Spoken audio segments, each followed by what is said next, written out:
Oi, pessoal, já pararam para pensar no conceito de preparar o solo na medicina? É uma ideia, olha, fascinante e que pode mudar completamente o jeito que a gente encara a cura. Hoje, a gente vai fundo nisso e descobrir por que a saúde do corpo inteiro é o grande segredo para o sucesso de qualquer tratamento. É uma pergunta que todo mundo já deve ter se feito, né? A mesma lesão, o mesmíssimo tratamento, e mesmo assim, algumas pessoas se recuperam super bem, enquanto outras nem tanto. A resposta, a grande pista, talvez não esteja no remédio em si, mas sim no terreno onde ele vai atuar. E aqui está o ponto central de tudo.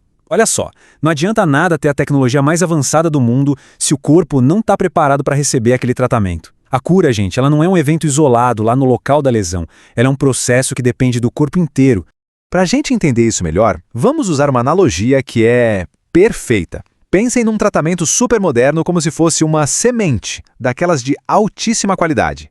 E o nosso corpo? Bem, o corpo é o solo. É ali que essa semente tem que germinar. Pois é, essa é a questão. A gente pode ter a melhor semente do universo, a mais tecnológica, mas o que acontece se a gente planta ela num solo pobre, esgotado, sem nutrientes? Ela simplesmente não vai para frente, não vinga. Com o nosso corpo, a lógica é exatamente a mesma. Ok, então o que seriam essas ervas daninhas que estragam o nosso solo biológico? Existem sabotadores silenciosos que atrapalham e muito a nossa capacidade de cura. E o vilão principal é um problema que hoje em dia afeta quase todo mundo. Agora, um ponto super importante aqui. A gente não está falando daquela inflamação aguda, sabe? Aquela de quando a gente torce o tornozelo, que incha, fica vermelho, mas que faz parte do processo de cura. Não, não. O que a gente está falando aqui é de um fogo bem diferente. Uma inflamação crônica, de baixo grau, silenciosa, que fica ali queimando em fogo baixo e desgastando o corpo o tempo todo. A diferença é gritante, né? Pensa assim, ó. A inflamação aguda é como a equipe de bombeiros. Eles chegam, apagam o incêndio, resolvem o problema e vão embora. Já a inflamação crônica é como se os bombeiros ficassem lá para sempre, com a sirene ligada, gastando toda a água, toda a energia e, no fim, causando mais bagunça do que conserto. E o pior é que esse fogo ruim não age sozinho. Ele tem, digamos, uns 3 parceiros no crime. 3 aliados destrutivos que ficam jogando lenha nessa fogueira. Vamos dar uma olhada em cada um deles. O primeiro deles é o famoso estresse oxidativo. A melhor forma de pensar nele é como a ferrugem do nosso corpo. De verdade. É o que acontece quando umas moléculas instáveis, que a gente chama de radicais livres, saem de controle e começam a oxidar, a enferrujar tudo por dentro, células, proteínas, até o nosso DNA. Depois temos a glicação. Imagina pegar nossas células e mergulhar numa calda de caramelo. É mais ou menos isso.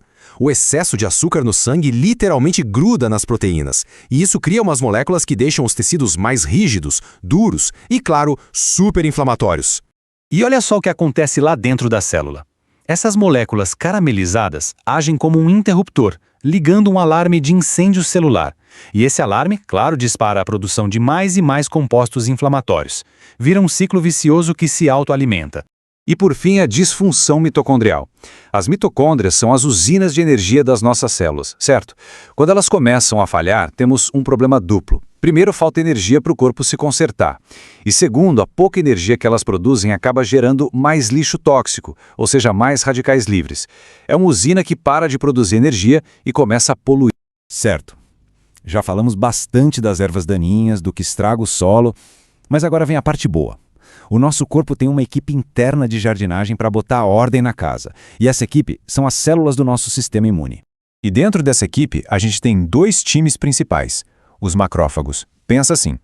Os macrófagos M1 são a equipe de demolição. Chegam quebrando tudo, causando inflamação para limpar a bagunça. Aí, quando o terreno está limpo, entram os M2, que são a equipe de reparo. Eles acalmam a situação e começam a reconstruir. Gente, aqui tá a chave de tudo. Para a cura acontecer de verdade, a equipe de demolição, a M1, precisa terminar o serviço e passar o bastão para a equipe de reparo, a M2. O problema da inflamação crônica é que ela deixa a equipe de demolição trabalhando sem parar. O corpo fica preso na fase de demolição e a reconstrução nunca começa. O segredo da saúde é conseguir fazer essa transição. Ok, a teoria está entendida. Mas e na prática? Como é que a gente ajuda a equipe de reparo a entrar em ação? Vamos ver agora as ferramentas que a gente tem para cultivar um solo mais fértil e saudável. Bom, a primeira e talvez a mais óbvia ferramenta é a nossa alimentação, o nosso fertilizante. comidas anti-inflamatórias, pensa em peixes com ômega 3, nozes, muitas frutas, vegetais bem coloridos, tudo isso ajuda a chamar a equipe de reparo, os M2. Por outro lado, comida processada, cheia de açúcar e gordura ruim, isso é puro combustível para a equipe de demolição. Mas olha, não é só a comida não. O jeito que a gente se movimenta, a qualidade do nosso sono, como a gente lida com o estresse e até a saúde do nosso intestino. Tudo isso impacta. É como se fosse uma orquestra, sabe? Todas essas peças têm que tocar em harmonia para criar o ambiente ideal para a cura. E o mais legal é que a gente começa a ver um padrão aqui, né? As mesmas coisas, dieta, exercício, controle do estresse, que combatem a inflamação, também combatem o estresse oxidativo e dão um gás nas nossas mitocôndrias. Isso mostra como escolhas que parecem simples, mas feitas com consistência, têm um efeito cascata gigantesco na saúde das nossas células. E aí, quando a gente junta todas essas peças do quebra-cabeça, o resultado fica bem claro. A gente começa a literalmente colher os frutos de um solo que foi bem preparado. Então, a grande mensagem é essa: ao cuidar do solo do próprio corpo, combatendo ativamente a inflamação crônica, o estresse oxidativo, a gente prepara o terreno, a gente cria um ambiente fértil. E um corpo que está bem preparado, ele simplesmente responde melhor a qualquer tratamento, se recupera mais rápido e tem resultados muito melhores e que duram mais. E essa é, talvez, a mensagem mais poderosa de todas. Nós não somos passageiros passivos nessa jornada da saúde, mas somos os jardineiros. As ferramentas para cultivar um corpo forte, resiliente e pronto para se curar, elas estão nas nossas mãos. Isso tudo nos leva a uma pergunta final para reflexão. Depois de tudo isso que a gente conversou, qual pequena semente de saúde pode ser plantada hoje? Qual escolha, por menor que seja, pode começar a preparar um solo mais fértil para o futuro? Fica aí a reflexão.